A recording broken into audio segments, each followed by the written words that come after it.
अस्सलाम वालेकुम स्टूडेंट्स।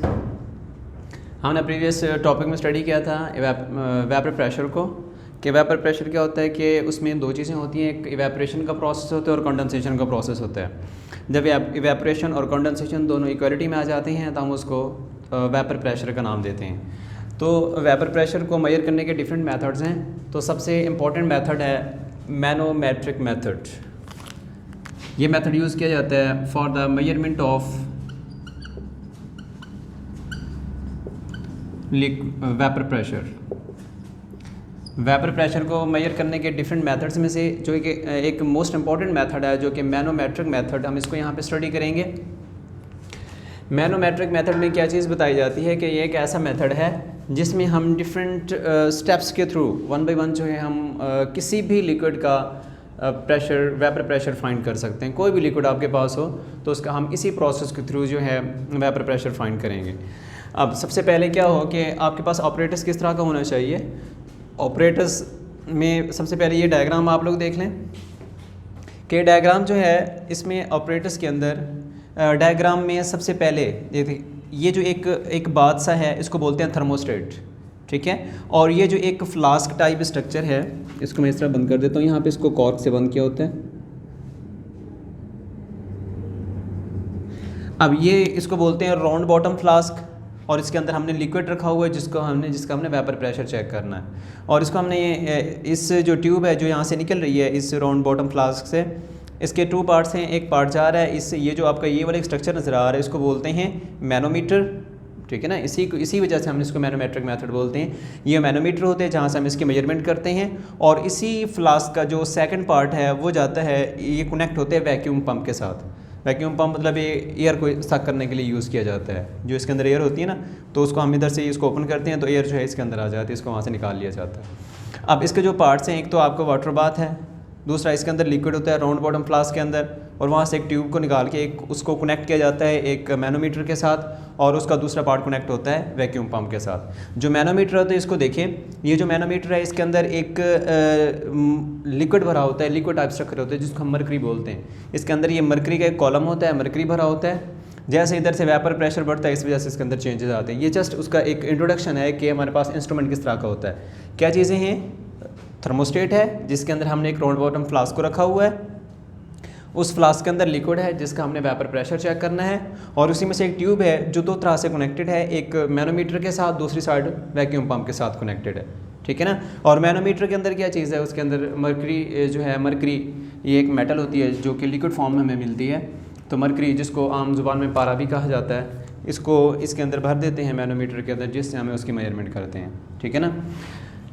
अब देखेंगे हम अपने ऑपरेटर्स की तरफ वन बाय वन इनके स्टडी करेंगे। फर्स्ट ऑफ ऑल जो है ना ये है, अगर MCQs आता है द मेजरमेंट के जितने भी प्रोसेस हैं उनमें से सबसे इंपॉर्टेंट और सबसे एक्यूरेट मेथड कौन सा है, ये हमारे पास मैनोमीट्रिक मेथड जो है ना ये सबसे एक्यूरेट मेथड होता है, ठीक है। ये आपके पास एज MCQs क्वेश्चन भी पूछा जा सकता है।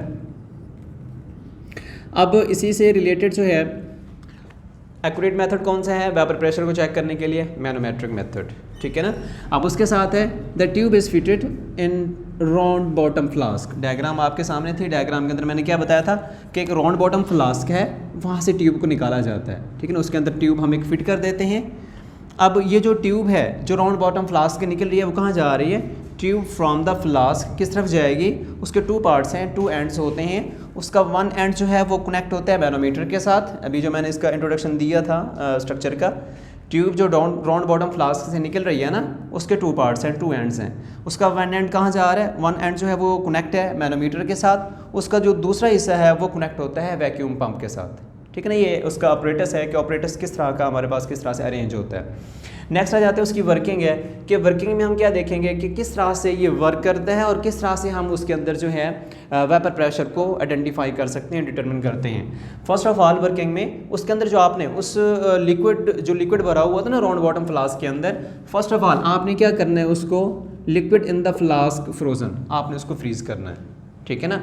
जैसे उसको फ्रीज़ करेंगे, आपने जैसे लिक्विड को फ्रीज़ किया वो लिक्विड तो फ्रीज़ हो जाएगा ना, लिक्विड के ऊपर उस राउंड बॉटम फ्लास्क में या उस ट्यूब के अंदर जो एयर कंडेंस होगी सॉरी उस राउंड बॉटम फ्लास्क में या उस जो ट्यूब है उस ट्यूब के अंदर जो एयर कंडेंस फॉर्म में होती है ना, तो उस एयर को वैक्यूम पंप के ज़रिए बाहर निकाल लिया जाता है, ठीक है ना। उसको वहाँ से निकाल लेते हैं। वैक्यूम पंप को जैसे आप ओपन करेंगे तो आपकी जो एयर है जो इस यहाँ पे मौजूद है इस राउंड बॉटम फ्लास्क में, ये इसके अंदर इस ट्यूब के अंदर मौजूद है। जैसे आप इसको ओपन करेंगे तो एयर जो है वैक्यूम पंप के ज़रिए बाहर निकल जाएगी, ठीक है। नेक्स्ट जो है air is removed at the surface of the liquid. वही प्रोसेस आ गया ना कि आपने लिक्विड को क्या किया, फ्रीज़ कर लिया। फ्रीज़ करने के बाद जो एयर यहाँ पे ऊपर मौजूद है राउंड बॉटम फ्लास्क के अंदर मौजूद है या इस ट्यूब के अंदर मौजूद है, उसको हम निकाल लेते हैं। किसकी मदद से हम निकालेंगे उसको, वैक्यूम पंप के थ्रू जो उसको बाहर निकाल लिया जाता है। नेक्स्ट फिर आपने क्या करना है, जब एयर तो निकाल ली, उसके बाद अगला प्रोसेस क्या होगा, जो फ्रोज़न लिक्विड होगा आपके पास उसको क्या करेंगे, एयर उसको रिमूव करने के बाद नेक्स्ट आपका जो प्रोसेस होगा कि आप उसको फ्रोज़न लिक्विड को रीमेल्ट करेंगे। रीमेल्ट करने का मकसद है जो फ्रीज़ था ना लिक्विड उसको मेल्ट करेंगे। मेल्ट होने के बाद उसके मॉलिक्यूल्स के दरमियान स्पेस क्रिएट हो जाएगा। उसके मॉलिक्यूल्स जो ऊपर यहाँ से एयर को हमने रिमूव कर दिया था ना, तो जैसे ये मेल्ट होगा इसके मॉलिक्यूल जैसे ओपन होंगे तो यहाँ से जो एयर के मॉलिक्यूल जो इस लिक्विड के अंदर कंडेंस फॉर्म में थे वो मॉलिक्यूल ऊपर यहाँ पे ऊपर आ जाते हैं, ठीक है ना। जैसे अब फ्रोज़न के बाद क्या है कि आपने उस जो फ्रोज़न लिक्विड था उसको मेल्ट करना है। मेल्ट करने के बाद जो एयर के मॉलिक्यूल उन लिक्विड के मॉलिक्यूल्स के दरमियान कंडेंस्ड होंगे वो ऊपर आ जाएंगे। फिर अगला प्रोसेस क्या होगा, फिर आपने उस फ्रोज़न लिक्विड को क्या करना है, फिर उस जो मेल्टेड आपके मोल्टन फॉर्म में लिक्विड होगा फिर उसके साथ फिर उसी से आपने वैक्यूम पंप के थ्रू उसकी एयर जो है निकाल लेंगे। जो मॉलिक्यूल बाहर निकलेंगे ना उसी को वैक्यूम पंप के थ्रू बाहर निकाल लेंगे। अगला प्रोसेस फिर क्या आएगा, फिर से आपने इसको फ्रीज़ करना है, ठीक है। अब देखिए ये प्रोसेस बार बार रिपीट हो रहा है, इसको एक दफ़ा फिर से गौर से सुने। सबसे पहला काम आपने क्या करना है कि आपने लिक्विड को उस राउंड बॉटम फ्लास्क के अंदर ले लिया, ठीक है ना। अब आपका प्रोसेस स्टार्ट हो जाता है। प्रोसेस में सबसे पहला काम क्या करना है आपने, जैसे उसको लिक्विड उसके अंदर भर लिया ना, तो सबसे पहला काम आपने करना है कि उसमें से जो एयर होगी ना ऊपर उसके मौजूद होगी राउंड बॉटम फ्लास्क में, आपने वहाँ से एयर को निकाल लेना with the help of vacuum pump. पहला स्टेप, ठीक है ना। अगला स्टेप क्या आएगा, अगले स्टेप में आपका जो प्रोसेस होगा आप इसको फ्रीज़ करेंगे लिक्विड को। जैसे फ्रीज़ करेंगे, फ्रीज़ करने के बाद फिर आप क्या करेंगे, यहाँ पे जो लिक्विड होगा जो एयर मौजूद होगी उसको उसी वैक्यूम पंप के थ्रू बाहर निकाल लेंगे। इसको आप ओपन करेंगे वाल्व को, ये दो वाल्व लगे हुए हैं, इसको आप ओपन करेंगे, जो एयर है वो किस सक हो जाएगी with the help of vacuum pump, ठीक है ना। अब नेक्स्ट प्रोसेस कौन सा है, अब ये जो है ना आपने फ्रीज़ करके एयर को यहाँ से निकाल लिया, फिर आप इसी जो फ्रोज़न फॉर्म में आपके पास लिक्विड है इसको मेल्ट करना है, ठीक है ना। इसको फिर मेल्ट करेंगे। मेल्ट करने के बाद जो एयर के मॉलिक्यूल्स हैं ना, एयर के मॉलिक्यूल्स के अंदर इनके दरमियान में जब ये फ्रोज़न फॉर्म में कन्वर्ट हुए थे, इनके दरमियान में जो एयर के मॉलिक्यूल कंडेंस होंगे वो एयर के मॉलिक्यूल जैसे आप मेल्ट करेंगे वो एयर के मॉलिक्यूल बाहर निकलेंगे, ठीक है ना। फिर आप क्या करेंगे, उसी वैक्यूम पंप के थ्रू उनको निकाल लेंगे मॉलिक्यूल को। फिर उसके बाद फिर से आपने इसको फ्रीज़ करना है। जैसे फ्रीज़ करेंगे, इनको फ्रीज़ करने के बाद फिर से आपने यही प्रोसेस करना है, वैक्यूम पंप के थ्रू एयर को निकालना है। मतलब हमारा मकसद ये है कि हम जो लिक्विड ले रहे हैं ना उसके अंदर किसी किस्म के कोई एयर के मॉलिक्यूल्स कंडेंस फॉर्म में ना हो। हम उनको फ्रीज़ करते हैं, एयर को निकाल लेते हैं, फिर उसको मेल्ट करते हैं, फिर एयर को निकाल लेते हैं, फिर फ्रीज़ करते हैं, फिर एयर को निकाल लेते हैं, फिर मेल्ट करेंगे, फिर एयर को निकालेंगे। ये प्रोसेस बार बार रिपीट किया जाता है। ये उस वक्त तक रिपीट किया जाएगा जब तक इस लिक्विड के अंदर एयर मौजूद होगी, तब तक आप ये प्रोसेस रिपीट करते रहेंगे। आपको जब तक ये अंदाज़ा हो जाएगा कि लिक्विड में कोई भी एयर जो है कंडेंस फॉर्म में नहीं है, आपका जो लिक्विड है वो प्रॉपर लिक्विड मौजूद है, जो कि प्योर लिक्विड है वो इसके अंदर मौजूद है, तब आप इसके वेपर्स क्रिएट करेंगे, फिर आप इसका प्रेशर चेक करेंगे। अब देखें, अगर हम इसमें जो कंडेंस फॉर्म में एयर मौजूद है ना, अगर हम उसको ना रिमूव करें तो जो एयर का यहाँ पे वेपर का जो प्रेशर बनेगा ना, वो फिर सिर्फ वेपर का प्रेशर नहीं होगा, वो गैस के मॉलिक्यूल का भी प्रेशर उसके अंदर ऐड हो जाएगा। लेकिन हमने गैस के मॉलिक्यूल्स के प्रेशर को चेक नहीं करना, हमने किसके प्रेशर को चेक करना है, हमने उस लिक्विड के जो वेपर्स बनेंगे उनके प्रेशर को चेक करना है, ना कि एयर को। इस वजह से ये प्रोसेस हमें बार बार रिपीट करना पड़ता है। उस वक्त तक रिपीट करना पड़ेगा जब तक इसके अंदर जितना भी एयर कंडेंस फॉर्म में होगी वो रिमूव नहीं हो जाएगी। बात की समझ आएगी ना। अब यही प्रोसेस है कि ये this process repeated again and again. आप इस प्रोसेस को बार बार रिपीट करेंगे, कब तक, all the air is remove, जब तक कि तमाम एयर जो है उसके अंदर कंडेंस फॉर्म में है वो सारी की सारी रिमूव ना हो जाए, ठीक है। फिर उसके बाद आप क्या करेंगे, अब ये प्रोसेस मतलब ये जो है ना, ये आपको क्या बता रहा है कि आपने उस लिक्विड में से एयर को कैसे रिमूव करना है। फ्रीज़ किया, एयर निकाल ली, मेल्ट किया, फिर एयर निकाल ली, फिर फ्रीज़ किया, फिर एयर निकाल ली। ये प्रोसेस रिपीट करते रहेंगे तब तक जब तक उस एयर के उस लिक्विड के अंदर जितना भी एयर है सारे का सारी रिमूव नहीं हो जाएगी, तब तक ये प्रोसेस हम रिपीट करते रहेंगे। अब फॉर एग्जांपल ये प्रोसेस हमें बार बार अप्लाई करने के बाद आपका जो लिक्विड था वो इस फॉर्म में आ चुका है कि उसके अंदर कोई भी एयर के मॉलिक्यूल मौजूद नहीं है, ठीक है ना। फिर आपने क्या करना है, फिर फ्लास्क जो होगी, flask is kept in thermostat. फिर आप इस थर्मोस्टेट, थर्म का मतलब क्या होता है, हीट होता है, स्टेट जो उसको एक नॉर्मल कांस्टेंट पोजीशन में उसको लेके आए। तो थर्मोस्टेट मतलब क्या है, इसके थ्रू ये एक वाटर बाथ हो सकता है, वाटर बाथ भी इसको कहते हैं, थर्मोस्टेट भी बोलते हैं। मतलब हमारा जो लिक्विड होगा हम उसको डायरेक्ट हीट नहीं करेंगे, ठीक है ना, हम इसके थ्रू जो है इस थर्मोस्टेट इसको हीट करेंगे, तो जो हीट होगी वो इनडायरेक्ट फॉर्म में हमारे लिक्विड को मिलेगी, ठीक है। ये हीटअप होगा, फिर वहाँ से लिक्विड हीटअप होगा। अब ये थर्मोस्टेट जो है आपने अब उस राउंड बॉटम फ्लास्क को अब थर्मोस्टेट के अंदर रखना है। इसका मतलब ये नहीं है कि आपका जो लिक्विड था उसको पहले से हमने सारा कुछ अरेंज किया हुआ है। सबसे पहले आपके पास ये राउंड बॉटम फ्लास्क थी, ठीक है, इसके अंदर लिक्विड डाला था, वहाँ से सबसे पहला प्रोसेस किया हमने एयर को रिमूव कर दिया। फिर आप इसी अपने इंस्ट्रूमेंट को किसके अंदर रख देते हैं, जो राउंड बॉटम फ्लास्क है उसको थर्मोस्टेट के अंदर रख देते हैं, ठीक है। अगला प्रोसेस क्या है, अब इसको रिक्वायर्ड टेम्परेचर देंगे, इतना टेम्परेचर जिस टेम्परेचर पे आप उसके वेपर प्रेशर को मेजर करना चाहते हैं, ठीक है ना। टेम्परेचर कुछ भी दिया जा सकता है। फॉर एग्जांपल आप 20 डिग्री सेल्सियस पे वेपर प्रेशर चेक करना चाहते हैं, आप 100 पे करना चाहते हैं, आप 200 पे करना चाहते हैं। आप जिस टेम्परेचर पे वेपर प्रेशर चेक करेंगे, वेपर्स का प्रेशर चेक करेंगे, उतना रिक्वायर्ड टेम्परेचर वो आपके ऊपर डिपेंड कर रहा है कि आप कितना टेम्परेचर पे कौन से लिक्विड को किस तरह से स्टडी करना चाहते हैं। अब देखेंगे कि एयर तो मौजूद नहीं है ना, टेम्परेचर देंगे जैसे उसके वेपर्स बनेंगे वो आपका रिक्वायर्ड टेम्परेचर होगा, ठीक है ना। तो आपने क्या करना है, रिक्वायर्ड टेम्परेचर उसको जो है उसके ऊपर अप्लाई करना है, उससे वेपर्स बनेंगे। फिर उसके बाद क्या करेंगे, vapour pressure of the liquid pushes the column of the manometer. आप देखें इस प्रोसेस को गौर से समझना है कि आपने इसको यहाँ से हीट दी, हीट देने के बाद इसके वेपर्स बने, मतलब आपने टेम्परेचर दिया, टेम्परेचर से वेपर्स बने। वेपर्स जब बनेंगे तो ये वेपर्स कहाँ जाएंगे, ये वेपर जैसे ही बने ये वेपर जाकर हिट करते हैं, पुश करते हैं। फॉर एग्जांपल ये वॉल्व खुला हुआ है, ये बंद होगा, ये उस वक्त ओपन करेंगे जब आप एयर को रिमूव करेंगे, ठीक है ना। फिर इसको आप ऑफ कर देते हैं, फिर आपका ये वाला वॉल्व जो है ये ऑन होता है जब आप वेपर प्रेशर को स्टडी करेंगे, ठीक है ना। अब जैसे ही वेपर्स बनेंगे ये वेपर्स इधर से निकलेंगे और ये वेपर इस तरह मूव करते हुए किस तरफ जाएंगे, ये मूव करेंगे इस मैनोमीटर की तरफ, ठीक है ना। अब ये वेपर बन रहे हैं, वेपर अब जा रहे हैं इस मैनोमीटर की तरफ। मैनोमीटर के अंदर क्या चीज़ है, मरकरी का एक कॉलम बना हुआ है, ये वाला जिसको मैंने ये लाइन की फॉर्म में शो किया है ब्लैक लाइंस में, ये फॉर एग्जांपल मरकरी से भरा हुआ है ये कॉलम, ठीक है ना। अब ये वेपर यहाँ से बन रहे हैं, ये जाकर एक दबाव डाल रहे हैं इस मरकरी के कॉलम के ऊपर, ठीक है ना। अब उसके बाद आपको किस तरह का प्रोसेस मिलेगा, अब ये जो वेपर जाते हैं pushes the mercury column of manometer, ये यहाँ से पुश करेंगे, यहाँ से प्रेशर डालेंगे इसके ऊपर, मैनोमीटर के ऊपर। यहाँ से जैसे प्रेशर निकला ना, यहाँ से वेपर्स का प्रेशर, वेपर से निकले फ़ौरन से ये जाकर यहाँ पे हिट करते हैं, इसको ऊपर फोर्स अप्लाई करते हैं। ये कॉलम जो है क्योंकि लिक्विड फॉर्म में है, ये आगे ऊपर की तरफ ऐसे मूव कर जाएगा, ठीक है ना। उसके बाद कौन सा प्रोसेस होगा, column of the mercury on the side of liquid. जो मरकरी, ये एक मरकरी का पूरा कॉलम है ना, जैसे ये प्रेशर जाएंगे इसके ऊपर प्रेशर डालेंगे, वेपर्स जाएंगे प्रेशर डालेंगे, तो इस कॉलम की वो साइड जो लिक्विड वाली साइड है, देखें ये जो साइड है ये एटमॉस्फेयर से रिलेटेड है, डायरेक्ट कनेक्शन है इसका, और इसकी इस कॉलम की ये वाली साइड है ना, ये इन लिक्विड के जो वेपर्स हैं इसके साथ इसका जो है डायरेक्ट कनेक्शन है, यहाँ से इसको हिट कर रहे हैं। अब ये वाली साइड कौन सी है, ये वाली साइड कहलाएगी हमारी लिक्विड वाली साइड, ये क्योंकि जहाँ से लिक्विड जा रहा है। और ये वाली साइड कौन सी है, ये एटमॉस्फेरिक प्रेशर वाली साइड है, ठीक है ना। एटमॉस्फेयर, यहाँ से इसका प्रेशर एटमॉस्फेरिक प्रेशर।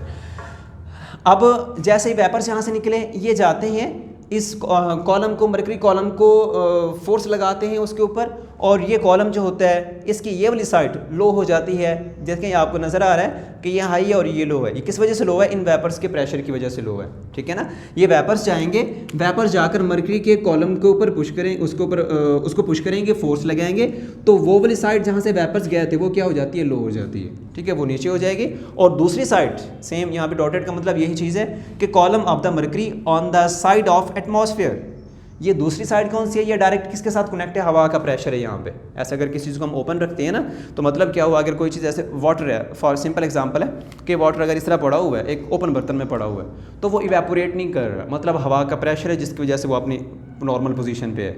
अगर हम हवा के प्रेशर को ख़त्म कर दें ना तो ये वाटर जो है ये इवेपोरेट हो जाएगा, खुद ही इवेपोरेट हो जाएगा। तो ये प्रेशर है ना हवा का, ये इफेक्ट डालता है एक्सटर्नल प्रेशर। ये हम अगले टॉपिक इसके ऊपर डिस्कस करेंगे इसको अच्छे से। एक्सटर्नल प्रेशर बढ़ाएंगे, आपका इसका इंटरनल प्रेशर आपको उतना ज़्यादा देना पड़ेगा। एक्सटर्नल प्रेशर कम करते जाएंगे, आपके लिक्विड खुद से वेपर्स में जाने की कोशिश करते हैं, ठीक है ना। एक्सटर्नल प्रेशर का बहुत ज़्यादा इफेक्ट होता है। अब जो कॉलम के अंदर मरकरी है उसमें क्या होगा कि जो एटमॉस्फेयर वाली साइड है, ये वाली, इसके ऊपर कौन सा यहाँ पे प्रेशर लग रहा है, एटमॉस्फेयर, हवा का प्रेशर है यहाँ पे, जो इसने इस मरकरी कॉलम के ऊपर प्रेशर लगाया हुआ है, ठीक है ना। अब इसकी दूसरी साइड से, इसकी इंटरनल साइड से कौन सा प्रेशर आ रहा है, ये प्रेशर है वेपर्स का, ठीक है ना। अब ये जो प्रोसेस होगा, अब उसकी साइड पे जो एटमॉस्फेयर वाली साइड होगी वो हाई हो जाएगी और जो लिक्विड वाली साइड है उस कॉलम की वो लो हो जाएगी। ये वाली साइड लो हो गई और ये वाली साइड हाई हो गई, ठीक है। नेक्स्ट आ जाता है कि अगर ये प्रोसेस इस तरह चलता रहता है कि जैसे वेपर्स बन रहे हैं, इनका प्रेशर इधर से अप्लाई होगा, फिर इस तरह आफ्टर सम टाइम, कुछ देर के बाद ऐसा होता है कि ये वाला जो कॉलम है लिक्विड वाली साइड का और ये एटमॉस्फेयर साइड का, दोनों कॉलम जो है ना, ये वाली साइड और ये वाली साइड, कुछ देर के बाद एक कांस्टेंट लेवल पे आ जाते हैं, मतलब स्टॉप हो जाते हैं, ठीक है। जैसे फॉर एग्जांपल इधर से प्रेशर बढ़ता जा रहा है, ये ऊपर हो रहा है, नीचे हो रहा है, ये साइड, ये वाली साइड ऊपर हो रही है, नीचे हो रही है, कुछ देर के बाद ये अपनी फिक्स पोजीशन पे आ जाएंगे, कांस्टेंट लेवल पे चले जाएंगे। जब ये कांस्टेंट हो जाते हैं, अपनी पोजीशन को एक नॉर्मल स्टे में स्टॉप हो जाता है, जो प्रेशर है वो कम ज़्यादा हो रहा है ना, वो कम ज़्यादा नहीं हो रहा, वो वहीं पर स्टॉप हो गया, ये यहीं पे रुक जाएगा, ये यहीं पे रुक जाएगा, मतलब ये कांस्टेंट लेवल पे आ चुके हैं। जब ये कांस्टेंट फॉर्म में आ जाते हैं फिर हम क्या करते हैं, इनका डिफरेंस निकाल लेते हैं। किसका डिफरेंस निकालेंगे, देखें यहाँ पे मैंने शो की है कि ये वो वाली साइड है जो लिक्विड के करीब है, लिक्विड वाली साइड है, यहाँ से वेपर का प्रेशर है, ठीक है ना। ये कॉलम, ये मरकरी का ये वाला जो कॉलम है ये किसको शो करेगा, इस वाली साइड को, और ये दूसरी साइड है। जितना प्रेशर लगा पहले, इस प्रेशर से पहले दोनों क्या थे, इक्वल फॉर्म में थे, दोनों बराबर थे। जैसे प्रेशर लगा, ये इस साइड पे जैसे लिक्विड का प्रेशर पड़ेगा ना वेपर्स का, ये साइड नीचे हो जाएगी और ये लिक्विड किस तरफ मूव करेगी, इस तरफ, ये ऊपर हो जाएगी। मतलब क्या होगा, पहले तो कांस्टेंट लेवल पे थे ना, इक्वालिटी में थे, इक्विलिब्रियम कंडीशन में थे। जैसे प्रेशर बढ़ा, इस प्रेशर के बढ़ने की वजह से ये कॉलम ऊपर हो गया। फिर आप इन दोनों का ये डिफरेंस निकालेंगे, ये जो डिफरेंस होगा दोनों के दरमियान, फिर हमारे पास ये इस कॉलम के अंदर यहाँ पे वैल्यूज़ लिखी होती हैं, ये सारी यहाँ पे वैल्यूज़ होती हैं। फिर इन वैल्यूज़ को देखकर हम बताते हैं कि कितना चेंज आया वेपर से, और जो चेंज आएगा वही उसका वेपर प्रेशर होगा, ठीक है ना। उन वेपर्स का प्रेशर होता है जो यहाँ पे डिफरेंस होता है। अब डिफरेंस कहाँ आएगा, डिफरेंस आप लेंगे प्रेशर, उसका लिक्विड का प्रेशर जो होगा वो, और एटमॉस्फेरिक प्रेशर के दरमियान जो डिफरेंस आता है वो डिफरेंस क्या कहलाता है, डेल एच से उसको डिनोट किया जाता है। डेल का मतलब होता है चेंज, एच का मतलब होता है हाइट, ठीक है ना। तो ये चेंज जो हम इससे फाइंड करेंगे, ये चेंज होता है, ये हमें कहाँ से पता लगेगा, ये जो कॉलम यहाँ पे बना हुआ है, यहाँ पे नंबर लगे होते हैं इस मैनोमीटर के ऊपर, उन नंबर्स को देख के हम बता सकते हैं कि कितना इसके अंदर चेंज आया। अब इसमें देखें, ये जो इन लिक्विड का प्रेशर है इसको हम किस नाम से डिनोट करते हैं, vapour pressure of the liquid, इसको पी से डिनोट किया जाता है। और दूसरा वो प्रेशर है जो एटमॉस्फेयर की तरफ से, जो एटमॉस्फेरिक प्रेशर है ना, तो उसको हम PATM से डिनोट कर रहे हैं। PATM is the atmospheric pressure, and simple P से जिसको हमने डिनोट किया, ये किसका है, वेपर प्रेशर है, vapour pressure of the liquid. और ये डेल एच क्या चीज़ है, ये डिफरेंस है between the pressure of the liquid and the atmospheric pressure, जो उनके दरमियान डिफरेंस आएगा इस वेपर प्रेशर की वजह से, उसको हमने डिनोट किया डेल एच के साथ। तो आपका रिजल्ट क्या निकलेगा, pressure is equal to atmospheric pressure plus del H, ये हमारे पास फाइनल रिजल्ट निकलता है। तो आप इसकी वैल्यूज़ इसका बताएं कि पी क्या चीज़ है, यहाँ पे मैंने बता दिया, P is the vapour pressure of the liquid, PATM is the atmospheric pressure, जो हवा का प्रेशर होता है, ये PATM है, pressure of the atmosphere. And del H क्या चीज़ है, del H is the difference between two limbs of the manometer. ये जो टू कॉलम्स हैं, टू लिम्स हैं, एक लिम्ब ये होगी, दूसरी ये होगी, इनके दरमियान ये जितना डिफरेंस, जितना चेंज आता है इस प्रेशर की वजह से, उसको हम डिनोट करते हैं डेल एच के साथ, ठीक है स्टूडेंट्स। अब अगर